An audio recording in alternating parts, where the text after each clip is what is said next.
certain people in the White House.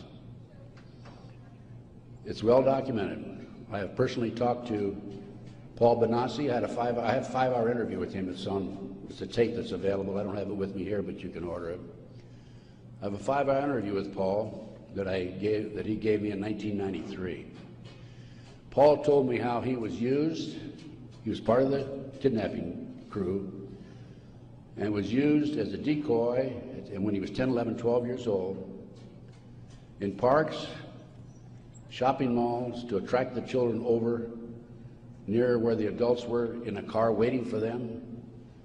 They'd throw them in the back seat, chloroform them, and make off with them. Paul also told me that these children, many of them become sex slaves. Many of them are used as toys. The boys, they call the boys toys. I don't know what they call the girls. But these degenerate, sick people, the men are more interested in the little boys than they are the girls for some reason. But it's all well documented. Paul drew the inside living quarters of the White House.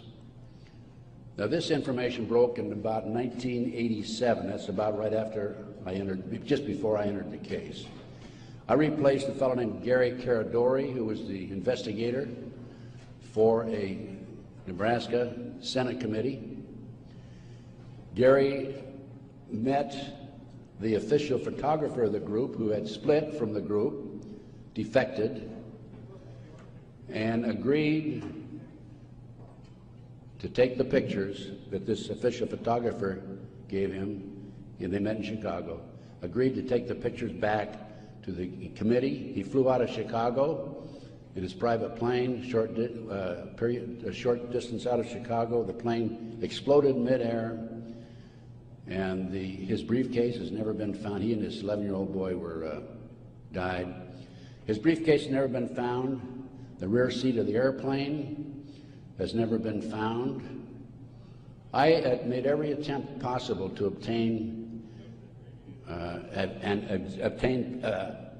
possession of or control of that plane, because I wanted to examine it for bomb chemicals, particularly the back seat. It's no longer available. Nobody knows what happened to it.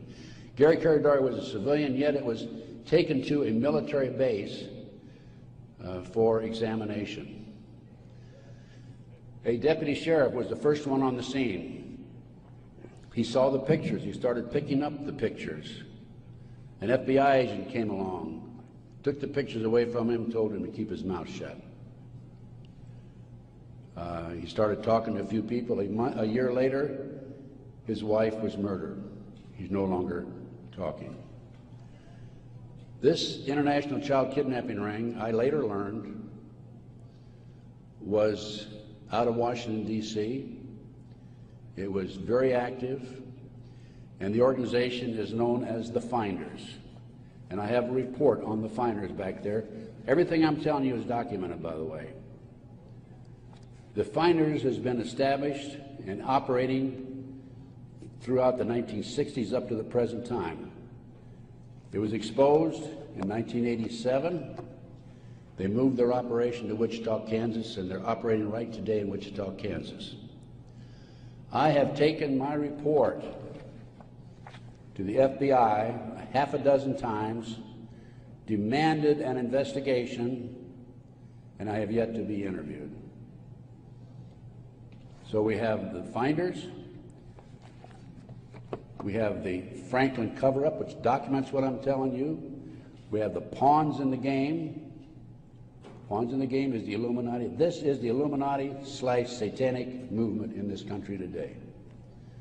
And the last thing I'm going to mention in the way of a book is why Johnny can't come home.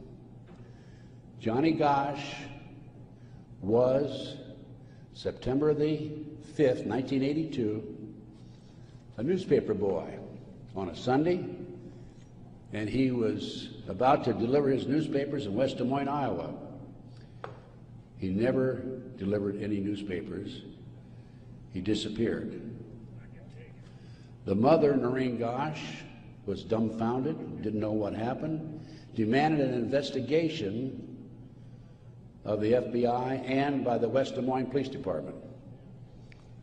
The chief of police in West Des Moines said to her, even though he disappeared, we do not have any witnesses who saw him being grabbed and placed in a car or being taken control of. So we're not going to investigate it. The FBI used the same premise. They refused to investigate it. Now, I've been involved in kidnappings in the FBI, and I can tell you that it's automatic within 24 hours, at the end of 24 hours, that we had to go in my day, this was back in the 50s, 60s, and 70s, we had to go in and start investigating the case after they've disappeared for 24 hours.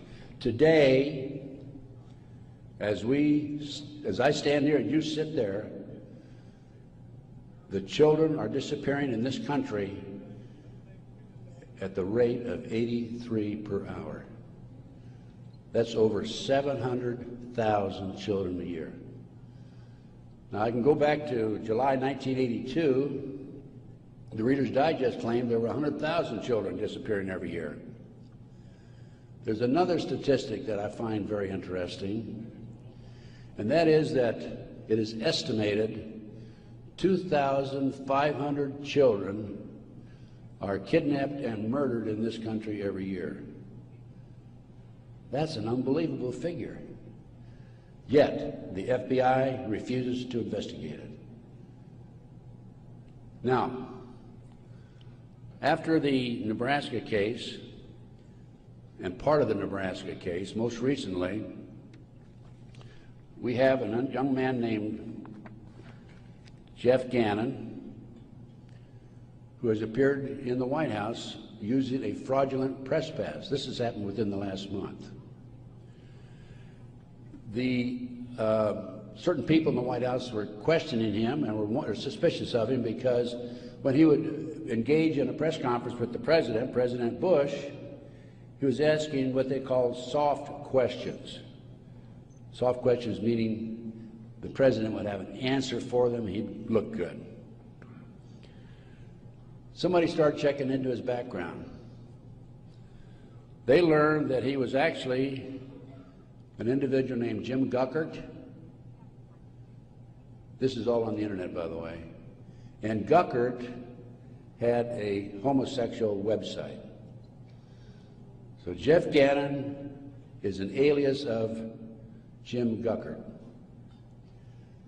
Now, his picture appeared in the internet, and he is believed to be Johnny Gosch, who was kidnapped September 5, 1982. The mother, Noreen Gosch, who wrote this book, Why Johnny Can't Come Home, I have a 2-hour interview with her on video, available again if you want to check my order blank. She did not sit still for this. Can you imagine if the 83 mothers of children who disappear every hour would do what Noreen Gosch has done? We wouldn't have this problem today. She went to the FBI, demanded an investigation. They refused to investigate. The police refused to investigate because the case tied into the Franklin cover-up.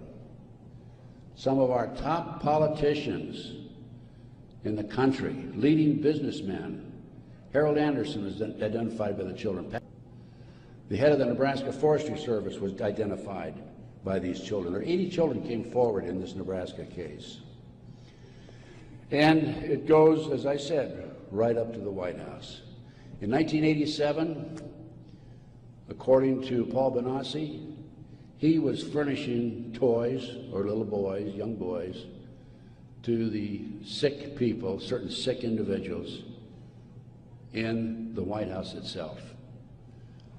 I have the names of some of these people. No need to mention it here. Some of them are mentioned in the Franklin cover-up.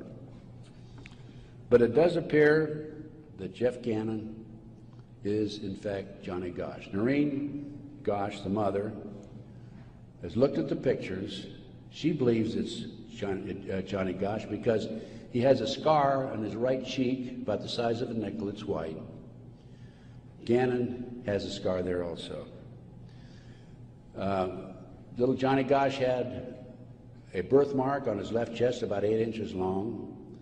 From looking at pictures of Jeff Gannon on the internet, it appears that he had a birthmark at one time, and there's been an attempt to erase it.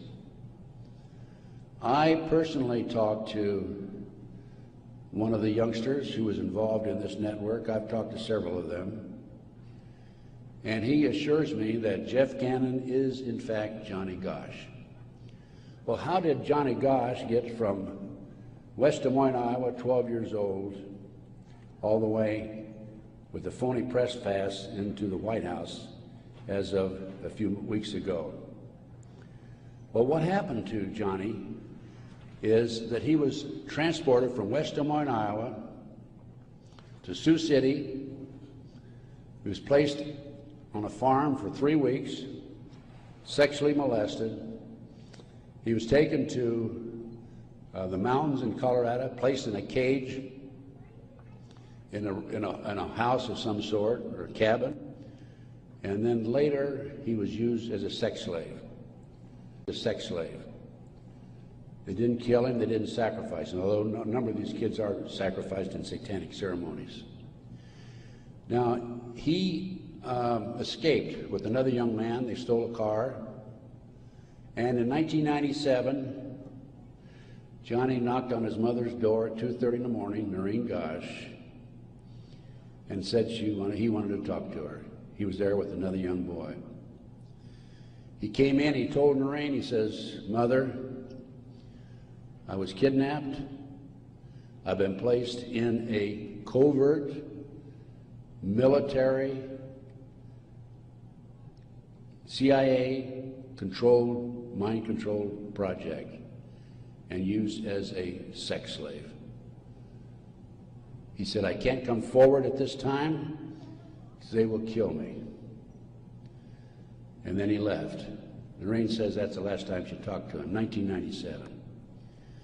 Now, several years after that, a girl named Burns, who was a producer for 2020, decided to do a story on the Johnny Gosch kidnapping and the Nebraska case. And she interviewed me. In fact, I spent 5 days with her, gave her the benefit of all my research, which is available to you folks also. And then she got a lead that Johnny was hiding out on an Indian reservation in northern Minnesota. She went there and flushed him out, and he basically went into hiding, and now he shows up at the White House. He was a mind control victim. If you don't know anything about MKUltra mind control program, it came into this country through the German scientists after World War II. They were involved with the Nazis during the war and prior to World War II in developing robots and individuals to be used on command for anything that they wished, including assassinations and other nefarious activity. The MKUltra program, CIA mind control program, was investigated by Congress in 1987. Congress said, CIA, you got to quit doing that. You're bad boys.